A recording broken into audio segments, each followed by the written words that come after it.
So for those of you who have been following me since last spring, you know that I announced that back in January of last year, uh, Penguin Random House contacted me about writing a book for them. And what I couldn't tell you at that time was the subject matter or the title. Not that I didn't know it. They actually came to me and they said, "We want you to write a book about this. It's going to be 1999. It's going to come out in spring. It's going to be X amount of pages." Like they had it all laid out. Oh, and by the way, you have 6 months to get the whole thing written. So it was a huge challenge, but there was no way that I was going to turn this opportunity down.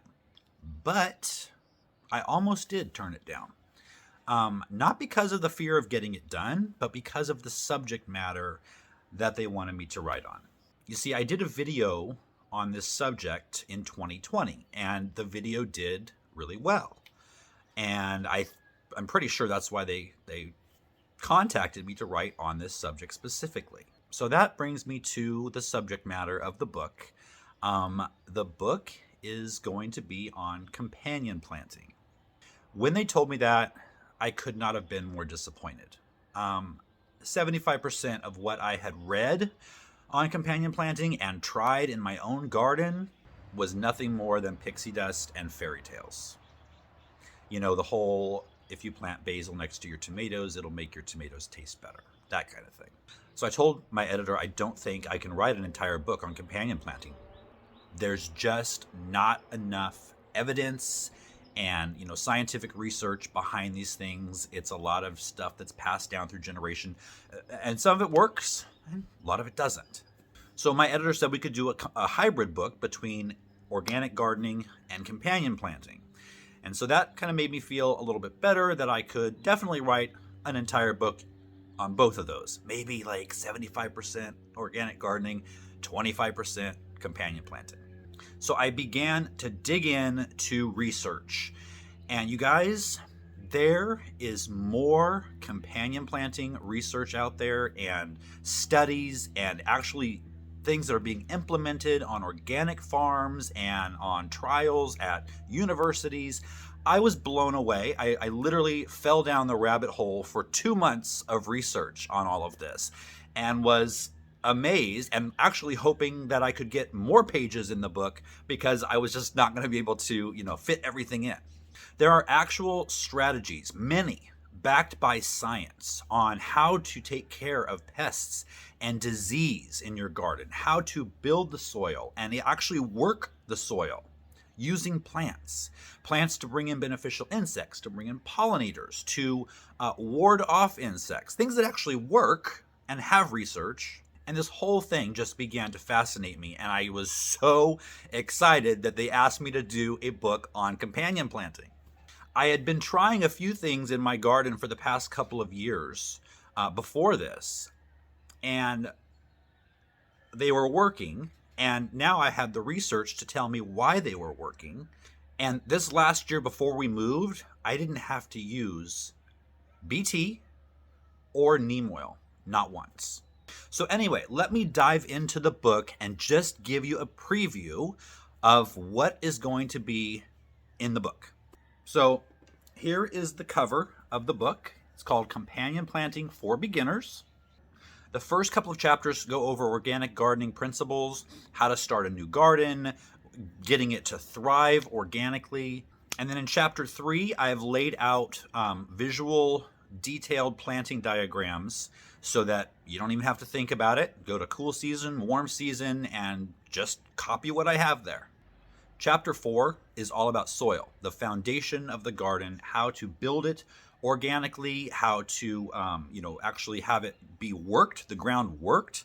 Plants like radish and hairy vetch. Chapter 5 talks about watering and plants that you can plant with your crops that will actually have you watering your whole garden less.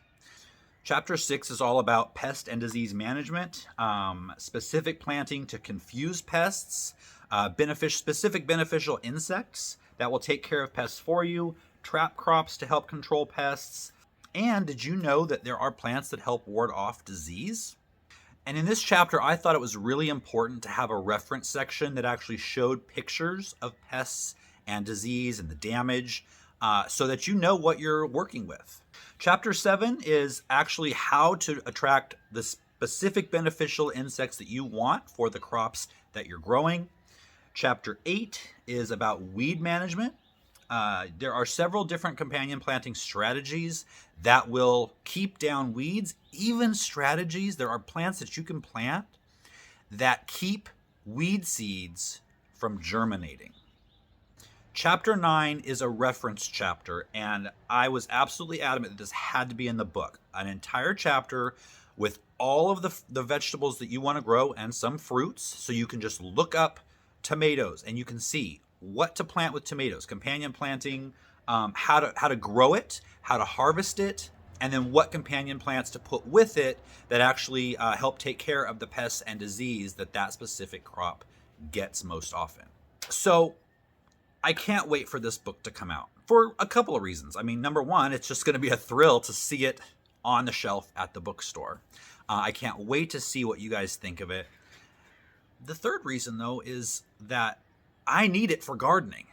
That sounds ridiculous, I know, but I was so deep in the research and the writing of the book and then sending it off to the editor that I didn't retain maybe more than 50% of what I actually wrote. So I need the book in my hand to successfully garden this year.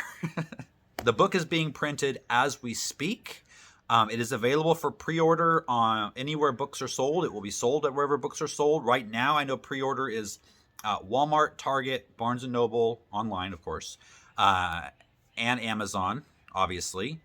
I want to ask you guys a favor. If you plan on buying my book, and I hope lots of you do. In fact, if you do, let me know down in the comments.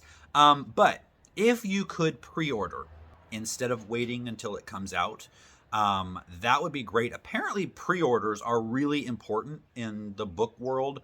It kind of sets the trajectory of how the book is going to do long term. I think it's, how big of orders stores and things get or do of this book, because they know how the pre-orders have gone. So if you can pre-order it, I would really appreciate that. Also, if you shop on Amazon, I'm going to put a link down in the video description to the book on Amazon. If you could buy your book there, that would be great. Then I can keep track of kind of what's happening. Also, if you get the book and you read the book, if you could please do me a huge favor and go back to Amazon or wherever you bought it and leave a review. That is super, super important. So there's the big announcement. I just appreciate all of you who have been waiting for this alongside me and just sending me words of encouragement and saying how you can't wait for it to come out. Well, here it is. It is out for pre-order right now. The book will be available. It'll be shipping to you and available in actual stores March 29th. So not very far off. And I hope you guys love it as much as I had such a great time writing it. I will do another video when I actually have a hard copy. But for now, I'll see you guys next time.